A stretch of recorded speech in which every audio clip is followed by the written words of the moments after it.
নির্বাচন বানচালের ষড়যন্ত্র প্রতিহতকরণ ও বিএনপির ভারপ্রাপ্ত চেয়ারম্যান তারেক রহমানের স্বদেশ প্রত্যাবর্তনের প্রতিবন্ধকতা দূরীকরণের দাবিতে জাতীয় প্রেসক্লাবে সমাবেশ করে 12 দলীয় জোট।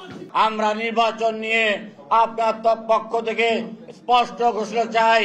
প্রধান অতিথির বক্তব্যে বিএনপির স্থায়ী কমিটির সদস্য নজরুল ইসলাম খান বলেন, অন্তর্বর্তী সরকারের কথা অনুযায়ীও ডিসেম্বরে নির্বাচন হতে কোনো বাধা নেই।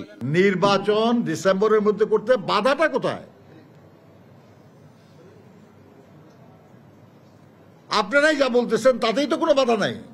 আপনি ক্ষমতায় যাওয়ার স্বার্থে আপনি সংগঠিত হওয়া বা আপনার জোট বানানো ইত্যাদি করার জন্য যে সময়, ওইটা নেওয়ার জন্য গত 17 বছর ধরে যারা তার গণতান্ত্রিক অধিকার প্রয়োগের অধিকার থেকে বঞ্চিত হয়ে আছে, আবার যে তরুণ প্রজন্ম আজ পর্যন্ত ভোটই দিতে পারে নাই, এবং দেশে একটা নির্বাচিত সরকার কায়েম হওয়ার মাধ্যমে দেশের রাজনীতি, দেশের অর্থনীতি, যে সমাজ আরো সংগঠিত এবং সক্ষম হওয়ার যে সুযোগ, সেটা থেকে বঞ্চিত রাখবেন?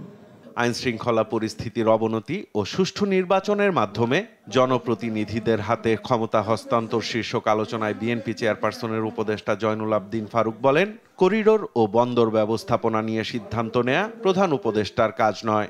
করিডোর আপনার দায়িত্ব না, এটা আপনার কাজ না, এটা কাজ হলো নির্বাচিত সরকার। আপনি যেরকম আছেন এরকম বহু গুণীজন ব্যক্তি, বহু দক্ষ লোক, পথ চালাবার মতো লোক আছে, বিদেশের হাতে তুলে দেওয়ার কোনো দরকার। ষড়যন্ত্রের কারণেই এখনো অন্তর্বর্তী সরকার নির্বাচনের রোডম্যাপ দিতে পারেনি বলেও দাবি করেন জয়নুল আবদিন ফারুক। হাসিনার কিছু কিছু দোষর আপনার আশেপাশে এখনো বসে আছে, তার প্রমাণ করিডোর, তার প্রমাণ নির্বাচন দেরিতে করা, বিলম্বিত করা, সুনির্দিষ্ট তারিখ না দেওয়া। সাইফুল রিপন, দেশ টিভি, ঢাকা।